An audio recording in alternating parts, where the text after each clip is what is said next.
Oh, Thor. Want to use a big wooden fork? Axes, swords, and Veronica? Oh my! The MCU is chock full of some of the deadliest and most amazing weapons anyone has ever seen. With some of the greatest inventors, as well as mythical creatures and legends straight out of fantasy, the goal of destroying your enemy yields some creative results. From hammers to axes to, well, melt sticks? Why are you handing me the melt stick? These weapons are any warrior's dream, but which of these weapons proves to be the greatest of them all? Let's dive into it and watch out for pointy things right now. Perfectly level.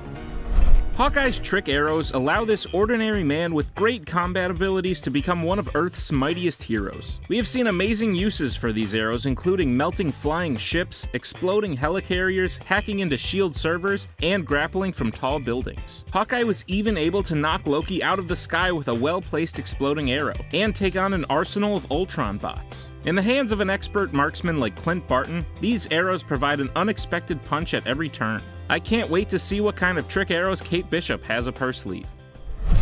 Sonic Blast technology has been used by multiple characters in the MCU. While on the whole these sonic cannons are non-lethal, they still have an incredible capability to subdue some of the most powerful beings in the universe, if only for a short while. The first time we see these sonic cannons in use is in The Incredible Hulk, when Thaddeus Ross and the army outfitted a couple tanks and used them to stop the green hulking giant in his tracks. Rhodey has also used a sonic cannon in his War Machine armor, which was successful in rendering the Scarlet Witch herself incapable of fighting at a pivotal moment in Captain America: Civil War.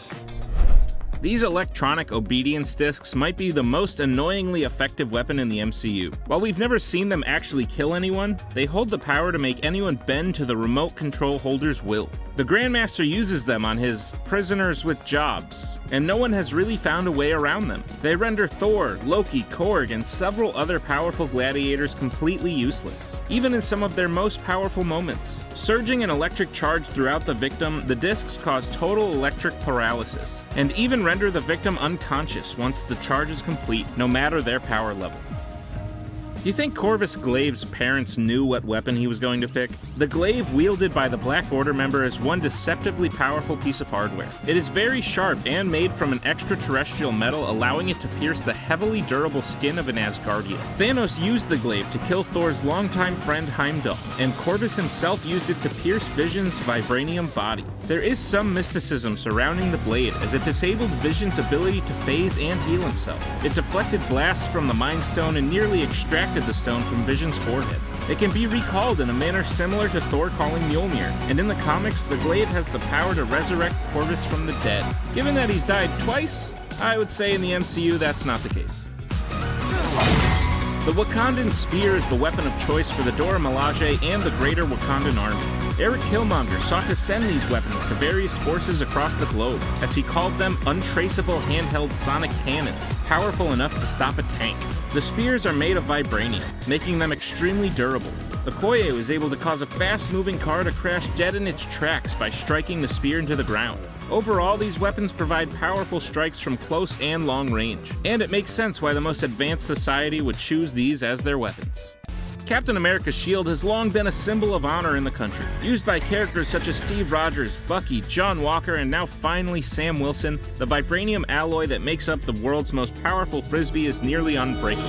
Given its makeup, the shield is able to ricochet off of objects without losing speed or velocity, as all objects made from vibranium are able to do. This makes it an exceptionally powerful projectile weapon, which Captain America has been able to use at a distance and switch just as quickly back into an all but impenetrable defensive mechanism. The shield can also be used in combination with other weapons like Mjolnir or Iron Man's repulsors to multiply the power of their attacks.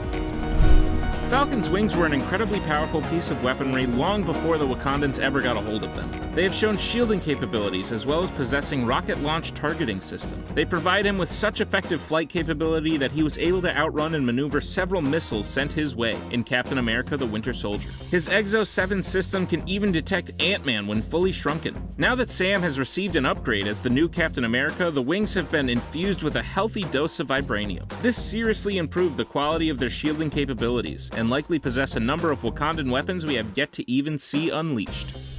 Heimdall's weapon of choice, the Bifrost sword, is an exceptionally powerful Asgardian object. Other than, being a giant sword that Heimdall has used to cut down frost giants, dark elves, and undead Asgardian soldiers, The sword also holds the amazing power of activating the Bifrost. Only a few objects are able to accomplish this, unlocking the user to interspace travel. The sword became especially important when sought by Hela for the use of conquering the 9 realms, meaning that Heimdall's possession of it may have saved the world as we know it.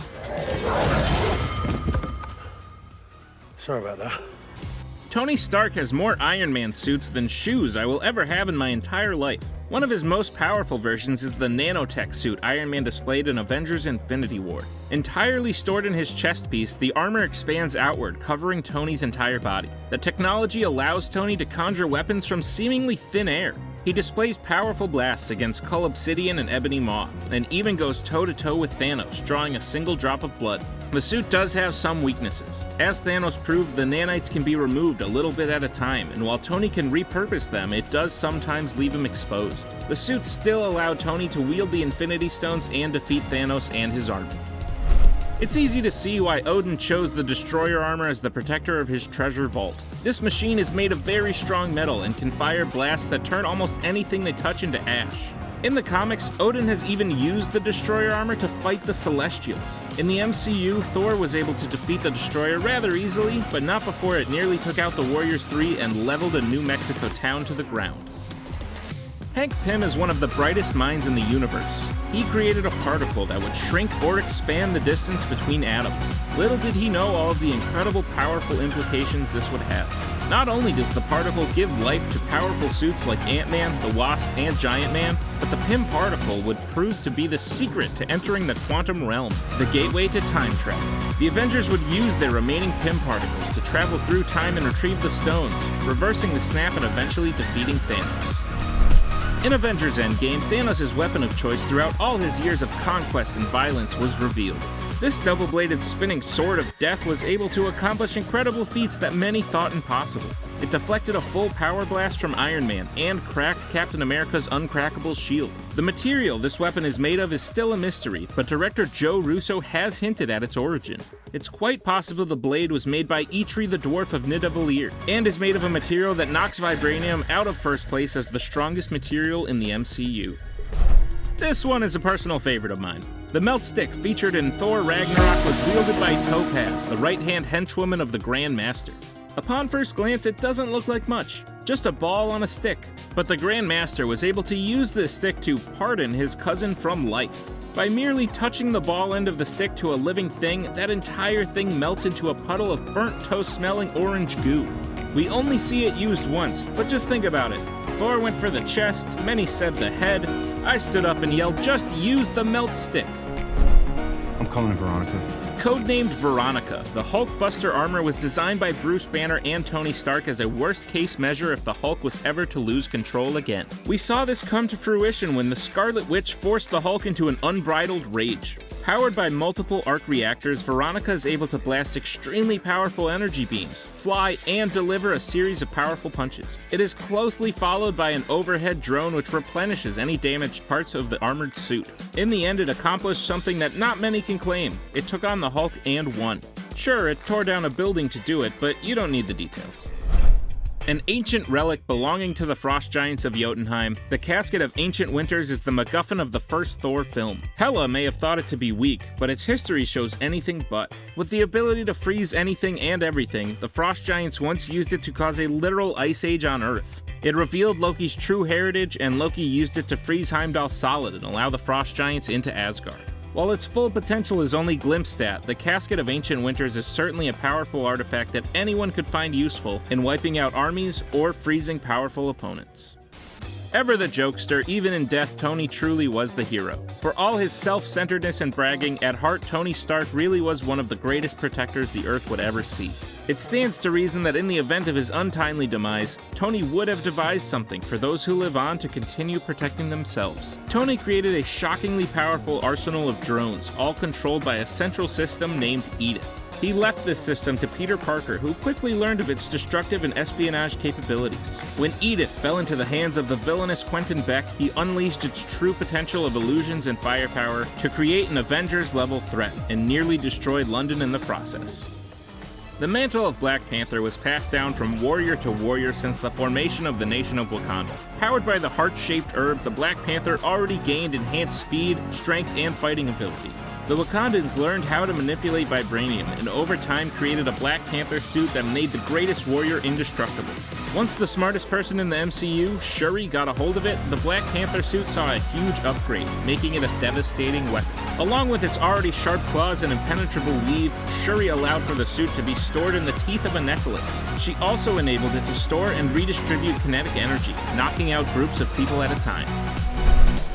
The weapon wielded by Odin Allfather, ruler of the Nine Realms and king of Asgard, is unsurprisingly a very strong piece of weaponry. It holds the distinction that only a few objects have in that it can activate the Bifrost, allowing for the holder to travel as far across the galaxy as they please. The spear is also clearly made of strong material, as Loki uses it in a one-on-one fight with his brother Thor wielding Mjolnir. Its sharp edge makes it a useful spear, and finally it is capable of firing an energy laser beam that can mow down anything in its path. The Yaka arrow is one of the most devastating weapons we've seen in the MCU to date. Once one masters it, as Yondu has, the arrow can allow one man to take out entire fleets of people. All Yondu had to do was show the arrow to someone and it would cause them to instantly surrender. He used it to destroy at least 24 Sakaran soldiers at the Battle of Xandar in nearly an instant. Once captured by Taserface and a Ravager mutiny, Yondu used a prototype fin to control the Yaka arrow and kill everyone aboard and blow up the ship itself. He was able to fend off Ego until the arrow was finally broken. Now that Rocket has fixed it, hopefully Kraglin has been working on his whistling. Forged in the heart of a dying star, Mjolnir is the hammer wielded by the mighty god of thunder. A magical inscription only allows those who are worthy to wield it, and once they can, they are granted the powers of Thor, along with an unbelievable tool to build and weapon to destroy. We have seen Mjolnir summon lightning when used by Thor and Captain America. In rather intelligent moves, we have seen Mjolnir be used to pin down powerful villains who are unworthy to wield it. The hammer answers the worthy wielder's call no matter how far away in the universe it is, and always delivers a powerful punch. It is terribly well balanced and even can be used to grant the power of flight. A favored weapon of the Dark Elves, the Curse Stone was a piece of magical cursed weaponry that transformed the user into an unholy but all-powerful beast. When the last of the cursed used it, he was able to break down the cells of the Asgardian dungeon, burn soldiers from the inside out, and destroy the entire force field. The Curse Stone allowed Curse to nearly destroy Thor and Loki until something just a little bit stronger came in his way.